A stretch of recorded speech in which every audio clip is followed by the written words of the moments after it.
जरा सोचिए, सुबह सुबह का वक्त है, आप उठे हैं चाय बनाने के लिए और पता चलता है कि गैस ही खत्म हो गई है। अब आप फौरन सिलेंडर तो बुक कर देते हैं, पर 3-4 दिन बीत जाते हैं और सिलेंडर का कोई अता पता नहीं।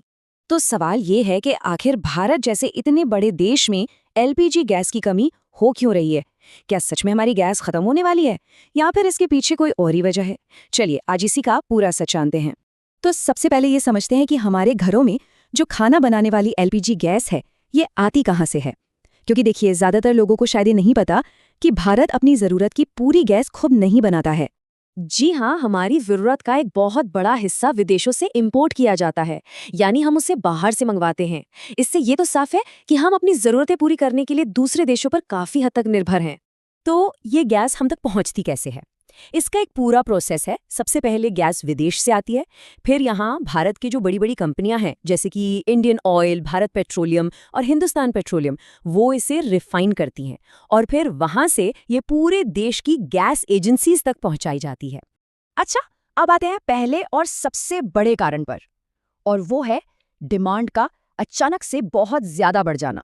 अब देखिए, भारत में करोड़ों परिवार हैं जो एलपीजी इस्तेमाल करते हैं। होता क्या है कि जैसे ही सर्दियां आती हैं या कोई त्योहार का मौसम आता है ना, तो अचानक से लाखों लोग एक ही साथ गैस बुक करने लगते हैं और इसका नतीजा, डिमांड तो मानो आसमान छूने लगती है, लेकिन जो सप्लाई है वो उस स्पीड को पकड़ ही नहीं पाती। चलिए अब दूसरे बड़े कारण की बात करते हैं, जो है विदेशी बाजारों पर हमारी निर्भरता और उसका हम पर क्या असर पड़ता है। इसका सीधा सा मतलब ये है कि अगर दुनिया के बाजार में यानी इंटरनेशनल मार्केट में गैस की कीमतें बढ़ जाएं या किसी वजह से सप्लाई में गड़बड़ी हो जाए, तो उसका सीधा असर भारत पर पड़ता है। और ऐसे में क्या होता है, हमारे घरों तक गैस सिलेंडर पहुंचने में देरी होने लगती है। और अब आते हैं तीसरे बड़े कारण पर, और वो है डिस्ट्रीब्यूशन की अपनी चुनौतियां।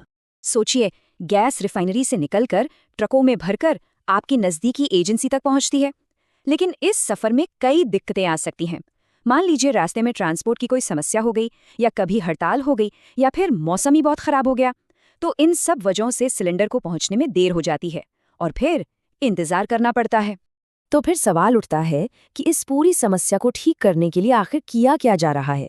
देखिए, सरकार सप्लाई को बेहतर बनाने के लिए कई योजनाओं पर काम कर रही है, जैसे कि प्रधानमंत्री उज्ज्वला योजना के जरिए गरीब परिवारों तक गैस कनेक्शन पहुंचाए गए हैं। साथ ही देश में सप्लाई का जो पूरा नेटवर्क है, उसे मजबूत करने के लिए नई गैस पाइपलाइनें बिछाई जा रही हैं और नई रिफाइनरियां भी बनाई जा रही हैं। तो कुल मिलाकर बात यह है कि भारत में एलपीजी गैस पूरी तरह से खत्म नहीं हुई है। ज्यादातर मामलों में ये बस डिमांड और सप्लाई के बीच एक टेम्पररी गैप होता है, जिसे ठीक करने की कोशिशें लगातार चल रही हैं। अच्छा, क्या आपके साथ भी ऐसा हो रहा है? क्या आपको भी अपना गैस सिलेंडर मिलने में देरी हो रही है? अगर हाँ, तो हमें कमेंट्स में ज़रूर बताइएगा कि आप किस शहर से हैं। आपके अनुभव जानना चाहेंगे।